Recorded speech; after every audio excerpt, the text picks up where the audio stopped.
শুভ সকাল আমার প্রিয় পরিবার। তো তোমরা সবাই কেমন আছো? আশা করি সবাই ভালো আছো, সুস্থ আছো। আজকের ভিডিওটা রান্নাবান্না দিয়ে শুরু করলাম। তো রান্না করার জন্য এখানে সমস্ত কিছু নিয়ে চলে এসেছি। আর মাত্র ঈদের 2 দিন বাকি আছে, তাই বিশেষ কোনো কিছু বাজার করিনি। আগে থেকে যা বাজার দিয়ে গেছিল সেগুলাই আছে, তো সেগুলো দিয়েই করব ভাবছি। আর নিয়েছি একটু অল্প মাংস আজকে। আসলে মায়ের তো মাছ, মাংস, ডিম এই সমস্ত কিছু খাওয়ার বারণ আছে, না হলে তো আমরা এতদিনে অনেকবার মাংস খেতাম। আর ব্রয়লার মাংস তো আমি অনেক দিনে বন্ধ করে দিয়েছি, তোমরা ভালোই জানো। মা আসার মোটামুটি 2 সপ্তাহ পার হয়ে গিয়েছে। তো 2 সপ্তাহর মধ্যে 3 সপ্তাহ হতে যাচ্ছে, তো 2 দিন মনে হয় এই ব্রয়লার মাংস খাওয়া হলো। তো যাই হোক, খাওয়া যেহেতু বারণ, ডাক্তার যেভাবে বলেছে সেভাবে নিয়ন্ত্রণ করে চলার চেষ্টা করি, তবুও যদি মা ভালো হয়, তাই না? তো আলুগুলা খোসা ছাড়িয়ে নিব। আর আলুগুলা তো আমি ভাজি, অনেক সময় একসঙ্গে মাখিয়ে রান্না করি, অনেক সময় এমনিতেও রান্না করি। আর পালং শাক আছে, শাক ছিল 2-3 রকমের। পাট শাক ছিল, আর পালং শাক, আর একটা কি যেন শাক ছিল, শুশনি শাক। হ্যাঁ, শুশনি শাক তো এখানকার বিখ্যাত, তোমরা সবাই জানো। তোমাদের যদি কারো ঘুম না হয় তাহলে এই শাকটা খেয়ে দেখবে ঘুম থেকে তুলে দেওয়ার জন্য একজন লাগবে। আমিও আগে প্রথমে বিশ্বাস করতাম না, তারপরে তো একদিন তো আমার পক্ষে একদম মহা একটা বড় অ্যাক্সিডেন্ট ঘটে গিয়েছিল। তো সেটাই আজকে তোমাদের সঙ্গে শেয়ার করছি, চলো। তো অ্যাক্সিডেন্টটা কেমন হয়েছিল বলো তো? তখন আমি মেদিনীপুরের মাটিতে নতুন নতুন পা রেখেছিলাম, কোন গলিটা কোথায় যাবে সেটাও জানতাম না। আর রাজিয়া তো ততক্ষণে দুধেই খেত বলতে গেলে, 4 বছর। ও যেহেতু ওর পরে আর কোনো সন্তান নেই, ওই ছোট ছিল, তাতে কিন্তু ও খুব সহজে, এতটা সহজে সে দুধ খাওয়া ছাড়েনি। তো ওকে নিয়ে শুয়েছিলাম ঘরে। আর রিয়া তো স্কুলে 5-এ ভর্তি করেছি, সেটা তো জানোই। ওকে সবার প্রথমে ভর্তি করেছিলাম। তো ওকে স্কুলে তো সবার প্রথমে দিয়ে চলে এসেছি। তারপরে কি করেছিলাম বলো তো? সেদিন ভাবলাম, আগে স্কুলের খুব কাছাকাছি ছিলাম, তো ওই দিনটা ভাবলাম আজকে আর রান্না করব না। সেটা মনে হয় বৈশাখ কিংবা চৈত্র মাসের দিকে ছিল, ওই ফাল্গুন চৈত্র মাসের দিকে, জানুয়ারি, ফেব্রুয়ারি, মার্চ এরকম আর কি। তো তারপরে বন্ধুরা কি করেছি বলো তো? ওকে স্কুলে দিয়ে এসে ওই শুশনি শাকের ভাজি আর পান্তা ভাত খেয়ে নিয়েছি, ব্যাস। এবার তো রাজিয়াকে নিয়ে তো শুয়ে পড়েছি। আর সেই যে 12টা-1টার দিকে শুয়েছি, সত্যি বলতে গেলে আমাকেও এখন ওই ব্যাপারটা বলতে গেলে খুব লজ্জা লাগে। সেই যে ঘুমিয়েছি 1টা, 2টা, 3টা বেজে, 4:30 বেজে, দুপুর গড়িয়ে বিকাল হতে যাচ্ছে, ঘুম কিন্তু ভাঙেনি। তারপরে হুট করে দেখছি সমস্ত বাচ্চা কিন্তু চলে এসেছে স্কুল থেকে। ওইভাবে কোনো রকম করে, উপর দোতলায় ছিলাম, কোনো রকম করে তাড়াতাড়ি করে ঘুম থেকে উঠে শাড়িটা কোনো রকমে শরীরে জড়িয়ে বেরিয়ে পড়েছি রাস্তার দিকে। তারপরে দেখছি একে একে সব বাচ্চা আসছে, রিয়াকে তো খুঁজে পাচ্ছি না। তারপরে দেখছি স্কুলের একটা কোণে সে দাঁড়িয়ে আছে, কারণ সমস্ত বাচ্চা চলে গিয়েছে যেহেতু। আর আমাকে তো পায়নি, তাই ও আসেনি, আর ওকে ছাড়েওনি। তো এইরকম বন্ধুরা একটা বড় অ্যাক্সিডেন্ট ঘটিয়ে দিয়েছিলাম আমি এই শুশনি শাককে। তো আজকে তোমাদের সঙ্গে ওই অ্যাক্সিডেন্টটাই শেয়ার করলাম। আমার বিশ্বাস হতো না এখানে এসে, যেহেতু ওই শাকগুলো আমরা খাইনি, লোকের মুখে শুধু গল্প শুনতাম। তারপরে কি বলবো, হাতে নাতেই তো প্রমাণ পেয়ে গেছি। হ্যাঁ, খুব অল্প তেলে পেঁয়াজটা ভাজছি, কারণ কি বলতো, মায়ের রসুন, পেঁয়াজ, লবণ সমস্ত কিছু হালকা হালকা করে অল্প অল্প করে খেতে বলেছে। মাকে যদিও যেহেতু ঘরে রান্না করছি, আবার 1-2 পিস তো দিতেই হবে, তাই না?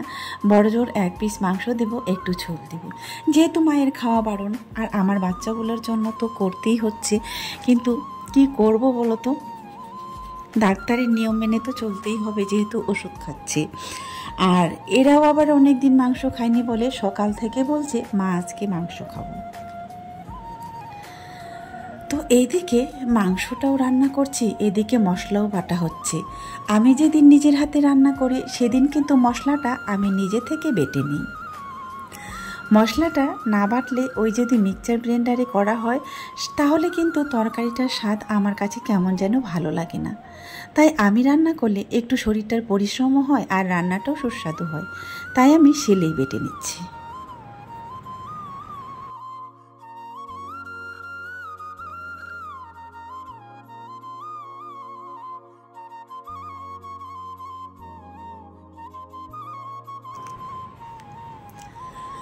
চলো তারপরে হচ্ছে মাংসটা এইদিকে কষিয়ে নিচ্ছি। খুব বড় মাংস বেশি নেইনি, ওই যে তোমাদেরকে বললাম 500 না 400 মাংস নিয়েছি। 400 মাংস, আমরা 4 জন মানুষ, মাকে 2 পিস আর একটু আলু দিলে ব্যাস তাতে হয়ে যাবে। আর ঝাল মশলা তো একেবারে কম দিয়েছি। এভাবেই এই কটা দিন খাওয়াতে হবে। আর ওষুধগুলো খাওয়ার পরে আসলে একটু বুঝতে পারছি যে আগের তুলনায় মনে হয় একটু স্বস্তি পেয়েছে আর ঘুমও ভালো হচ্ছে, একটু ভালো আছে। তাই ভালো যদি ভালো হয়ে যায়।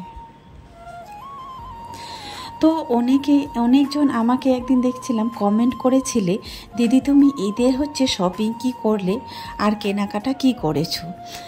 তো দেখো, তোমাদেরকে আগের ব্লগে বলেছিলাম এবারে যে ঈদ হচ্ছে আমার মনে কেমন জানি ঈদ একটা ফিলিংস আসেনি।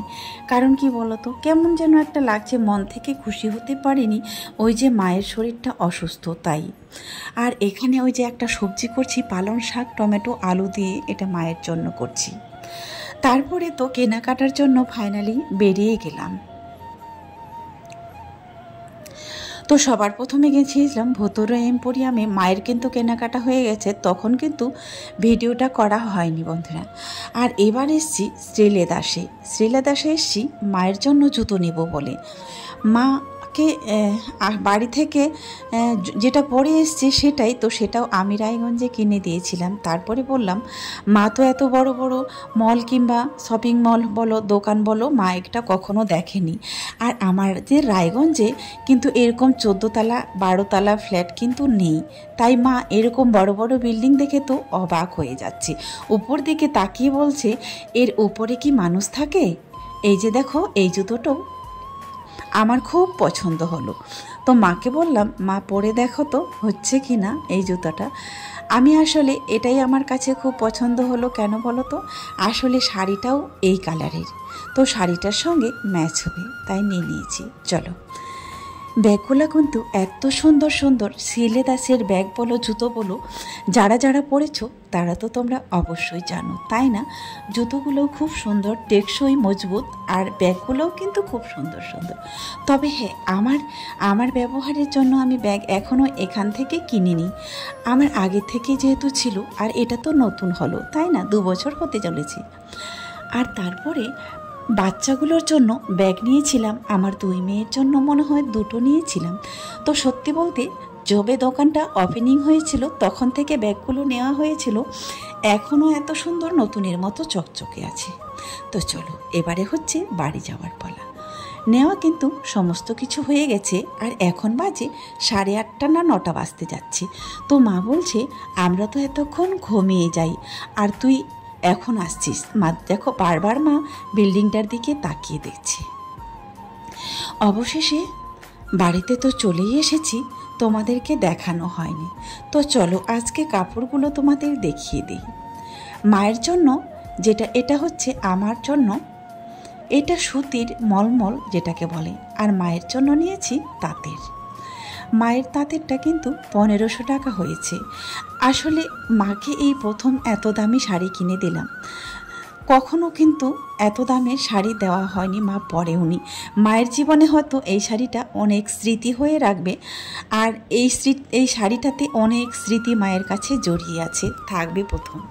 তো চলো, আর এই যে একটা সবুজ, আর এটা কি বলতো, হালকা গোলাপি, এটা হচ্ছে রেয়ার এটা চুড়িদার। আর রাজিয়ারটা বের করলাম না, দেখানো হলো না, সেটাও তোমাদেরকে ঈদের দিনে পরলে ভালো দেখতে পাবে, সেদিনেই তোমরা দেখে নিও। রিয়া তো এমনিতে যে কাপড়টাই পরে ওকে কিন্তু খুব সুন্দর মানায়, এটাও কিন্তু দারুণ মানাবে। এখনও তো পরে দেখেনি, আমি তোমাদের শুধু এমনিতেই একা একা দেখাচ্ছিলাম, তো ঠিকঠাকভাবে দেখাতে পারিনি। আর ওরা হচ্ছে দুবনে মেহেদি পরে নিয়েছে হাতে। ঠিক ঈদের আগের দিনটা ওরা যদি মেহেদি না পড়তে পারে তাহলে একদম পাগল করে দিবে আমাকে। এইমাত্র মেহেদি পরে এলো।